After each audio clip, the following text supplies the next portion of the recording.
नमस्कार, मैं नवीन कुमार गर्ग, प्रवक्ता रसायन विज्ञान, सर्वोपयोगी inter college पलसेड़ा Aligarh.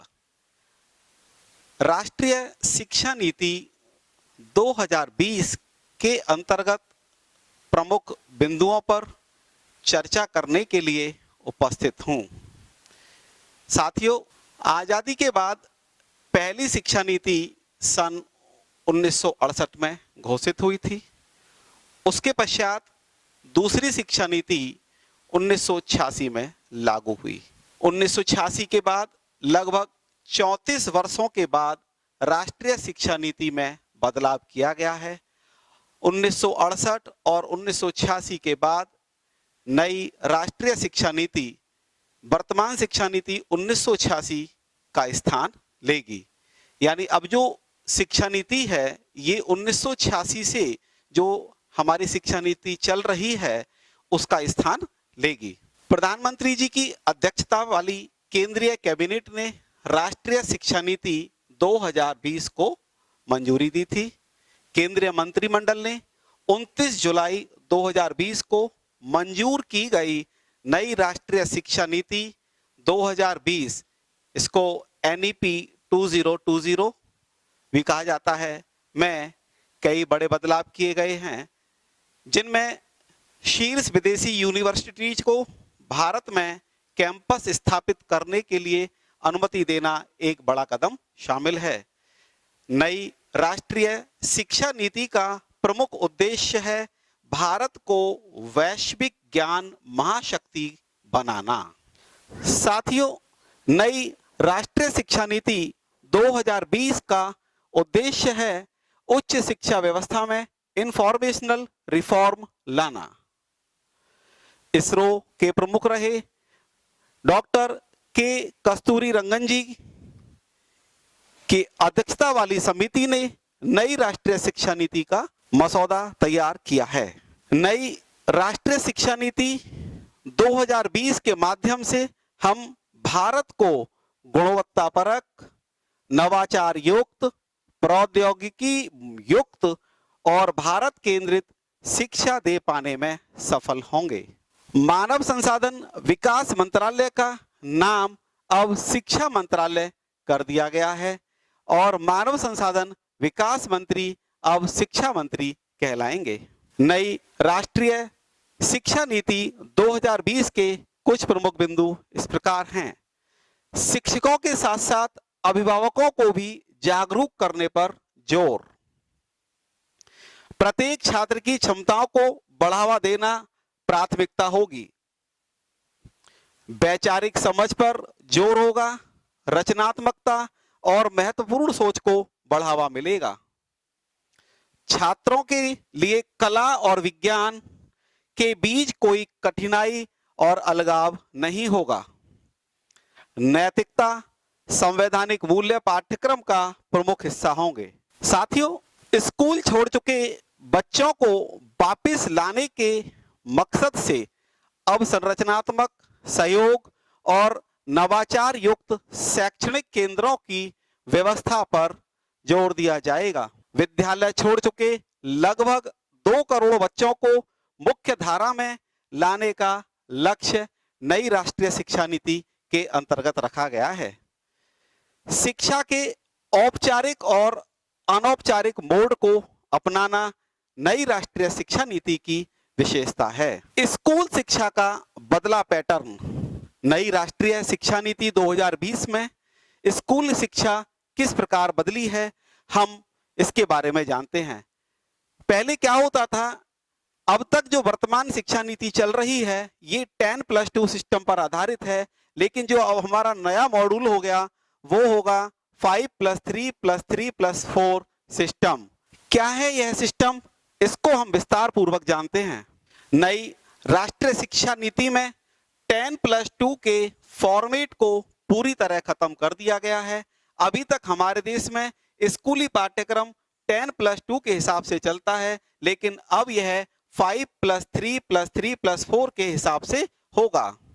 Bar graph के द्वारा हम समझते हैं कि पहले जो शिक्षा नीति थी 10+2 आधारित,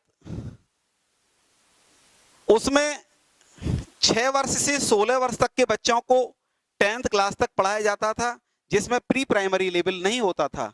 इसके पश्चात 16 से 18 वर्ष तक के बच्चे सेकेंडरी एजुकेशन में प्रवेश लेते थे, जबकि 5+3+3+4 सिस्टम जो है, इसमें 5 ईयर, 3 ईयर, 3 ईयर और 4 ईयर का जो सिस्टम है, इसके अंतर्गत क्या है कि 5 ईयर का एक फाउंडेशनल स्टेज होगा, जिसमें पहले जो 3 साल हैं उसमें बच्चा आंगनवाड़ी केंद्र के अंतर्गत शिक्षा ग्रहण करेगा, जिसमें केवल बच्चे को खेल कूद आधारित शिक्षा होगी। दूसरा इसी का स्टेज होगा जिसमें कक्षा 1 और कक्षा 2 में बच्चा जाएगा, जिसकी उम्र 6 वर्ष से 8 वर्ष के मध्य होगी। इस प्रकार 5 साल में फाउंडेशन स्टेज पूरी हो जाएगी। दूसरी प्रीपरेटरी स्टेज है, जिसमें बच्चा कक्षा 3 से कक्षा 5 तक की क्लासेस को पढ़ेगा, और यहाँ बच्चे का जो एज ग्रुप होगा वो कितना होगा, 8 से 11 वर्ष। इसके बाद बच्चा कक्षा 6 से 8 तक की शिक्षा ग्रहण करेगा, जहां उसको विषयों आधारित शिक्षा प्रदान की जाएगी। यहाँ पर 11 वर्ष से 14 वर्ष तक के बच्चे प्रतिभाग करेंगे और यह मध्य चरण कहलाएगा। इसके पश्चात 4 वर्ष का माध्यमिक चरण या माध्यमिक अवस्था होगी, जिसमें 14 वर्ष से 18 वर्ष तक के बच्चे प्रतिभाग करेंगे। इस प्रकार जो नई शिक्षा नीति है, इसका मॉड्यूल होगा 5+3+3+4। नई व्यवस्था में 12 साल की स्कूली शिक्षा के तहत 3 साल की आंगनवाड़ी प्री स्कूलिंग शिक्षा भी शामिल है, जैसा कि आपको अभी बताया था।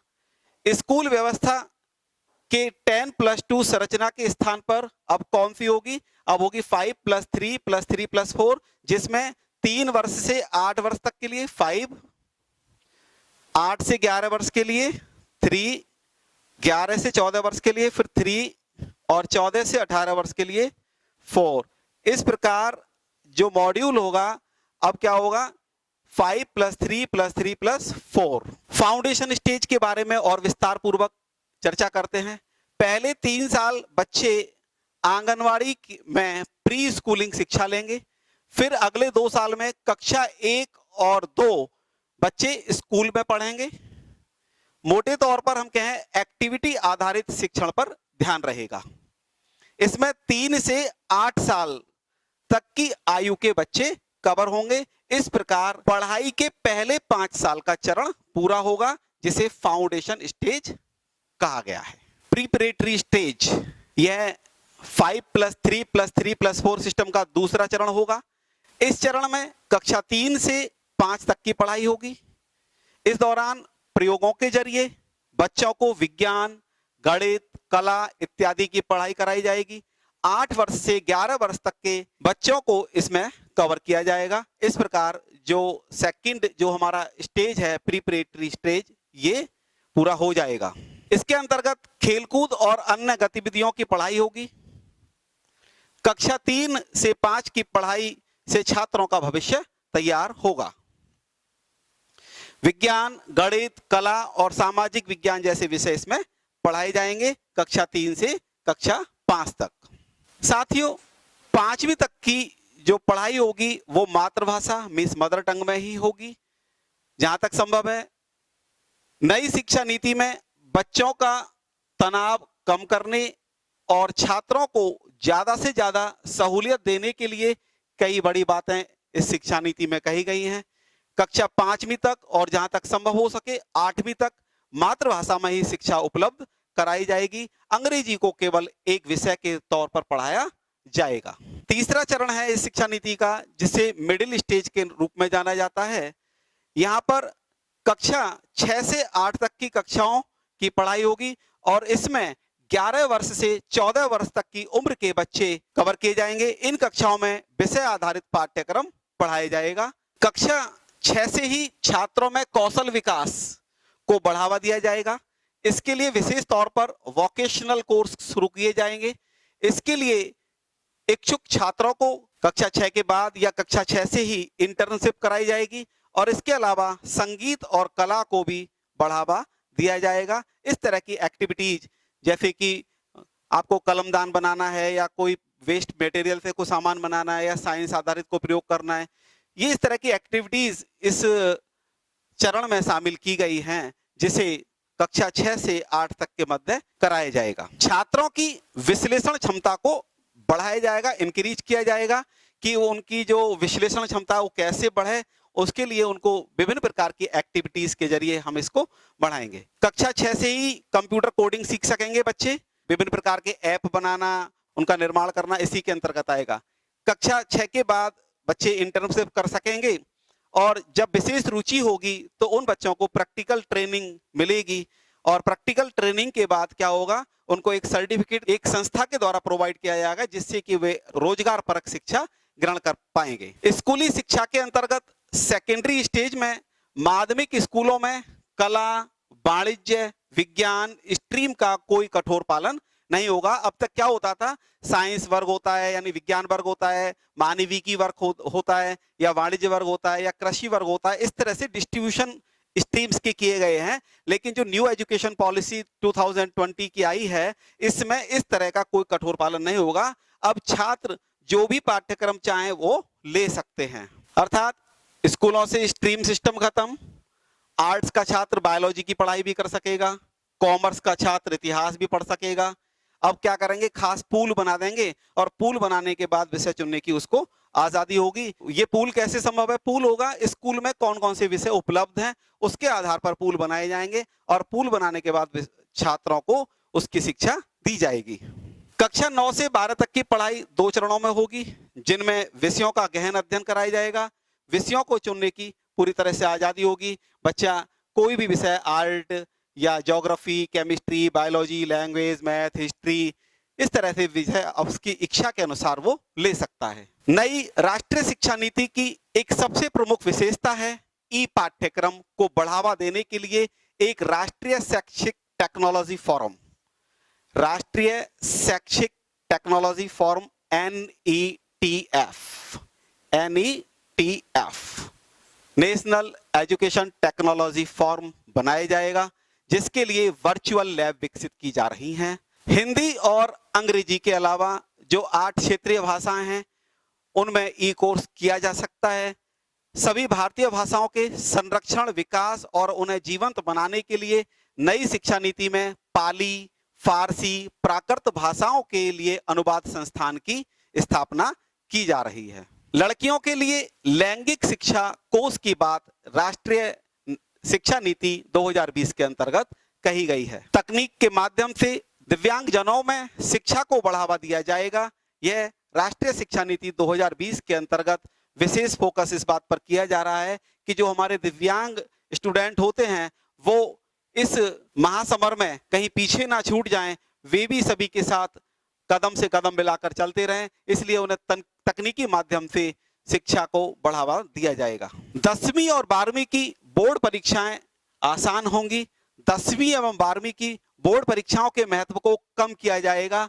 बोर्ड परीक्षा में मुख्य जोर ज्ञान के परीक्षण पर होगा, ताकि छात्रों में रटने की प्रवृत्ति कम की जा सके या खत्म की जा सके। बोर्ड परीक्षाओं को लेकर छात्र हमेशा दबाव में रहते हैं, उनके ऊपर एक प्रेशर रहता है कि बोर्ड परीक्षाएं, उसको एक फोबिया के रूप में लेते हैं।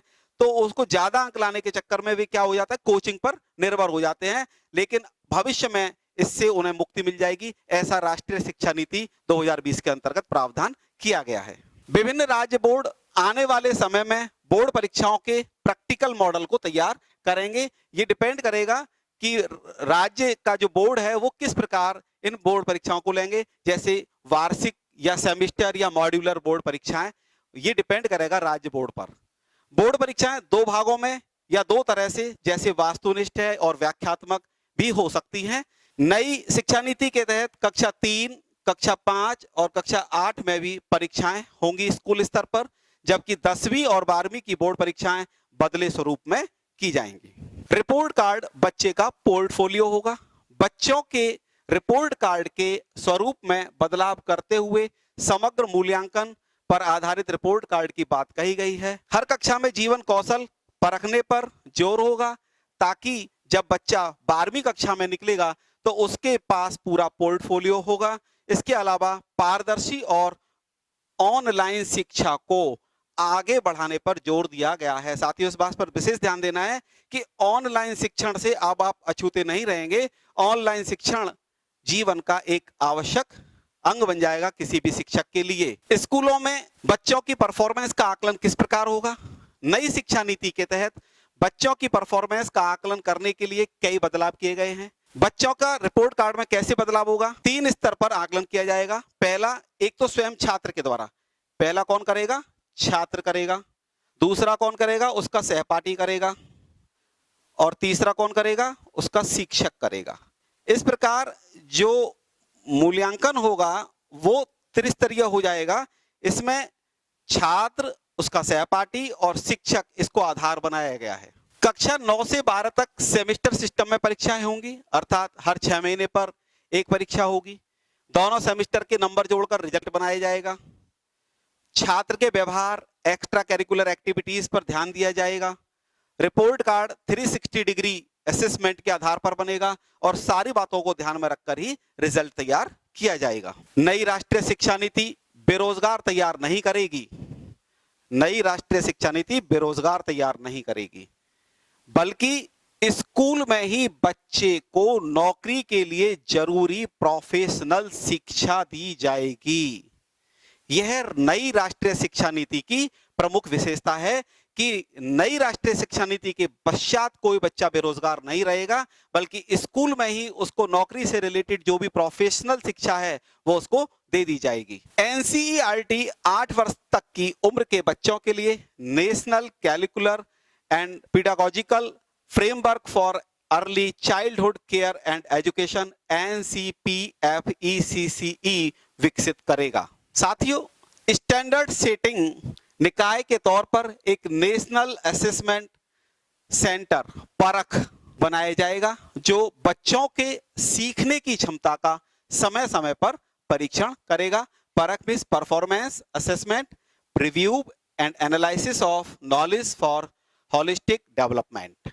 ये परख जो बनाया जाएगा, ये एक नेशनल असेसमेंट सेंटर होगा। यहाँ बच्चों का समय समय पर क्या करेंगे? परीक्षण करेंगे। उनकी बच्चों की जो सीखने की जो क्षमता है या लेवल है, कहां तक पहुंचा बच्चे ने, कहां तक प्रोग्रेस की है, उसको परख के द्वारा देखा जाएगा या जांचा जाएगा। साथियों, स्कूली शिक्षा के साथ साथ नई राष्ट्रीय शिक्षा नीति में उच्च शिक्षा में भी परिवर्तन किया गया है। उच्च शिक्षा में 2035 तक 50% ग्रॉस एनरोलमेंट रेशो पहुंचाने का लक्ष्य है और 3.5 करोड़ में 3.5 करोड़ नई सीटें जोड़ने की योजना है। 2030 तक या उसके बाद हर जिले में कम से कम एक बड़ी बहुविषयक मल्टीडिसिप्लिनरी संस्था का निर्माण किया जाएगा। वोकेशनल शिक्षा सहित उच्च शिक्षा में ग्रॉस एनरोलमेंट रेशो को 2018 के 26.3% से बढ़ाकर 2035 तक 50% करना न्यू एजुकेशन पॉलिसी का एक अंग है। उच्च शिक्षा संस्थानों में 3.5 करोड़ नई सीटें जोड़ी जाएंगी। आईआईटीज और आईआईएम्स की तरह multi disciplinary education and research universities MERUs की स्थापना की जाएगी। राष्ट्रीय शिक्षा नीति में Indian institute of translation and interpretation की स्थापना की सिफारिश की गई है। इस नीति में 100% युवा और वयस्क साक्षरता प्राप्ति का लक्ष्य रखा गया है। 100% ध्यान देना है। नई राष्ट्रीय शिक्षा नीति के अंतर्गत 100% हमारे जितने भी यूथ हैं उनको हम लिटरेट कर दें, साक्षरता प्राप्ति उनका लक्ष्य हमें दिया गया है। शिक्षा क्षेत्र में सार्वजनिक निवेश को जल्द से जल्द GDP के 6% तक बढ़ाने के लिए केंद्र और राज्य सरकार मिलकर काम करेंगे। देश में शोध और अनुसंधान को बढ़ावा देने के लिए अमेरिका के NSF नेशनल साइंस फाउंडेशन की तर्ज पर एक शीर्ष निकाय के रूप में नेशनल रिसर्च फाउंडेशन NRF की स्थापना की जाएगी। NRF की स्थापना का मुख्य उद्देश्य विश्वविद्यालयों के माध्यम से शोध की संस्कृति को बढ़ावा देना है। यह स्वतंत्र रूप से सरकार द्वारा एक बोर्ड ऑफ गवर्नर्स द्वारा शासित होगा और बड़े प्रोजेक्टों के लिए फाइनेंसिंग करेगा, यानी धन मुहैया कराएगा। पुरानी शिक्षा नीति में जो जीडीपी का केवल 1.8% व्यय होता था, जबकि न्यू एजुकेशन पॉलिसी में जीडीपी का 6% व्यय किया जाएगा। साथियों, लॉ और मेडिकल एजुकेशन को छोड़कर समस्त उच्च शिक्षा के लिए एक एकल निकाय के रूप में भारत उच्च शिक्षा आयोग HECI का गठन किया जाएगा। अर्थात उच्च शिक्षा के लिए एक सिंगल रेगुलेटर रहेगा और उच्च शिक्षा में 3.5 करोड़ नई सीटें जोड़ी जाएंगी। Under graduate will be of either 3 और 4 इयर्स। ये एक नया सिस्टम है, मल्टीपल एंट्री और एग्जिट सिस्टम। अब तक क्या था कि कोई बच्चा ग्रेजुएशन करता था और 3 साल के बीच में ही उसकी ग्रेजुएशन छूट जाती थी, तो उसको कोई भी बेनिफिट नहीं होता था, ना तो उसको कोई डिग्री मिलती थी, ना सर्टिफिकेट मिलता था, और उसकी वो VA बेकार हो जाती थी। अब क्या होगा, यदि बच्चा 1 साल में पढ़ाई छोड़ देता है तो उसको एक सर्टिफिकेट मिलेगा, यदि 2 साल में पढ़ाई छोड़ देता है तो उसको डिप्लोमा मिलेगा, यदि 3 साल में पढ़ाई छोड़ता है तो उसको बैचलर डिग्री मिलेगी, और यदि वो अपनी 4 साल की पढ़ाई पूरी करता है तो रिसर्च के साथ डिग्री मिलेगी। यह मल्टीपल एंट्री और एग्जिट सिस्टम के अंतर्गत किया जाएगा। नई राष्ट्रीय शिक्षा नीति के तहत अब एमफिल को बंद कर दिया गया है। अब एमफिल नहीं होगा, इसकी जगह पर स्टूडेंट मास्टर डिग्री या 4 साल बैचलर डिग्री प्रोग्राम करने के बाद सीधे रूप से PhD कर सकते हैं। 4 साल के कोर्स में चौथे साल में रिसर्च को शामिल किया गया है। इसके बाद स्टूडेंट 1 साल का मास्टर कोर्स या फिर PhD कर सकते हैं। इंस्टीट्यूट्स 2 साल का मास्टर डिग्री प्रोग्राम ऑफर कर सकते हैं, जिसमें दूसरा साल पूरी तरह से रिसर्च पर आधारित होगा। इसके अलावा इंस्टीट्यूट्स इंटीग्रेटेड 5 साल का बैचलर और मास्टर डिग्री प्रोग्राम ऑफर कर सकते हैं। 4 साल का डिग्री प्रोग्राम, फिर MA, और उसके बाद बिना MPhil के सीधा PhD कर सकते हैं। जो छात्र शोध के क्षेत्र में जाना चाहते हैं उनके लिए 4 साल का डिग्री प्रोग्राम होगा, जबकि जो लोग नौकरी में जाना चाहते हैं, ग्रेजुएशन से बीच में नौकरी में जाना चाहते हैं, उनके लिए डिग्री प्रोग्राम केवल 3 साल का होगा। यहाँ पर यह ध्यान देने के लिए है कि बैचलर डिग्री नौकरी के लिए 3 साल की ही है, जबकि रिसर्च में जाने के लिए वह बैचलर डिग्री 4 साल की होगी। अगर कोई छात्र किसी कोर्स को बीच में ही छोड़कर दूसरे कोर्स में एडमिशन लेना चाहे तो वह पहले कोर्स से एक खास निश्चित समय के लिए ब्रेक ले सकता है और दूसरा कोर्स ज्वाइन कर सकता है, और इसे पूरा करने के बाद फिर पहले वाले कोर्स को वो कंटिन्यू कर सकता है। ये भी न्यू एजुकेशन पॉलिसी की एक बहुत बड़ी विशेषता है। अभी सेंट्रल यूनिवर्सिटीज, डीम्ड यूनिवर्सिटीज और स्टैंड अलोन इंस्टीट्यूशन के लिए अलग अलग नियम हैं। नई राष्ट्रीय शिक्षा नीति 2020 में सभी के लिए समान नियम होंगे। बीएड 4 साल का होगा। 4 वर्षीय बीएड डिग्री 2030 से शिक्षक बनने की न्यूनतम योग्यता होगी। ध्यान देना, 2030 से बीएड की जो 4 साल की डिग्री होगी वही शिक्षक बनने के लिए वैलिड होगी। इस नीति के अनुसार पेशेवर मानकों की समीक्षा एवं संशोधन 2030 में होगा। इसके बाद प्रत्येक 10 वर्ष में होगा। शिक्षकों को प्रभावकारी एवं पारदर्शी प्रक्रियाओं के जरिए भर्ती किया जाएगा। पदोन्नति योग्यता आधारित होगी। कई स्रोतों से समय समय पर कार्य प्रदर्शन का आकलन किया जाएगा।